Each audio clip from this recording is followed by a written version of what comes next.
Wow, sinigang na palaka. Isa sa paborito ko yan. Yan ang laging niluluto ng aking amang noong nabubuhay pa siya. Dada, baba, papa, bababa, bada, dada. Tinatawag yata ako ng anak mong papa, dada, nakakatuwa. Ngayon lang ulit ako nakarinig ng ganyang salita galing sa bata. Ang saya-saya sa pakiramdam. Oo nga, madaldal nga itong bunso kong lalaki. Tikman nyo na yung sinigang na palaka. Ang panganay ko ang nagluto niyan at masarap magluto yan, masipag at sobrang bait pa. Hindi naman po, Nay. Sige, hayaan natin si Sir Trevor ang humusga ng sinigang na palaka ko.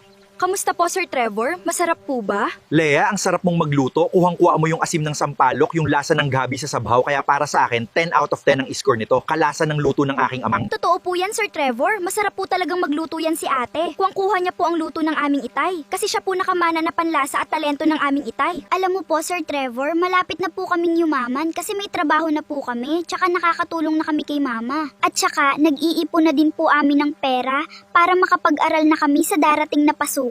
Ikaw talaga bunso, kung ano-ano sinasabi mo. Pasensya ka na dyan sa bunsong kong babae, Sir Trevor. Madaldal talaga siya. Okay lang yun, Bella. Nakakatuwa nga. Laging nakangiti, masayahin yung bata. Pero ang tanong ko lang, totoo ba na hindi pa sila lahat nag-aaral? Anong dahilan? Kung okay lang malaman. Gusto po naming mag-aral. Ako po, gustong-gusto ko pong makapagtapos bilang doktor para kahit may pera o walang pera, gagamutin ko. Yan po ang ikinamatay ng aming itay.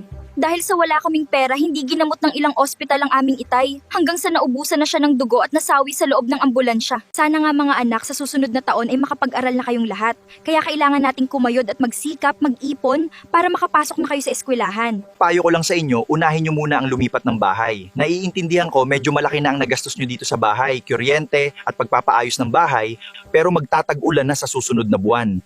Taga dito ako at alam ko na bahain itong lugar na to. Hindi po yung sinabi sa amin ng may-ari ng bahay. Ang sabi niya, hindi niya pa naman daw naranasan magbaha dito, pero sabi ng mga tao, umalis kami dito. Kung sasabihin niyang bahain, hindi kayo titira dito. Kaya hindi siya kikita. Hindi niya sisirain yung sarili niya kasi siya din ang mawawala ng kita. Kaya sasabihin niyang hindi bahain, di ba? Nalaman namin na bahain dito at delikado nung napaayos na namin ang buong bahay, nakapagpakabit na kami ng kuryente nung okay na ang lahat. Kaya napilitan kaming manatili dito. Paano po, Sir Trevor? Nay, mga kapatid, iiwan ko na po kayo. Mahuhuli na po ako sa trabaho. Delivery day ngayon, maraming trabahong gagawin. Napasarap ang kwentuhan at kainan natin. Ang tagal na pala natin nakaupo sa lamesa. At ako'y babiyahe na rin. Ihahatid na kita, iha! Talaga po, sir? Okay lang po sa inyo? Kung ganon, maraming salamat po. Walang problema sa akin yan, Bella. Pag-isipan mong mabuti ang inaalok ko habang hindi pa huli ang lahat. Mayroon akong bakanting bahay sa likod ng aking bahay na mas malaki pa dito. Pwede kayong manirahan doon, ligtas kayo sa baha. At kung hindi mo mamasamain, gusto ko sanang ako ang magpaaral sa iyong mga anak. Wala akong hinihinging kapalit. Gusto ko lang makatulong. Maigsi lang ang buhay.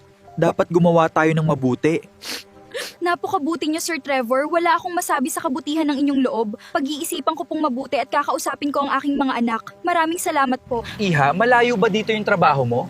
Hindi po, siguro mga 2 kilometro lang ang layo sa palengke po May yun. payo ako sa'yo. Nakikita mo yung mga kabahayan dito? Nakikita mo yung sitwasyon ng mga buhay dito? Lagi mong ilagay sa isip at puso mo na hindi ka lang hanggang dito.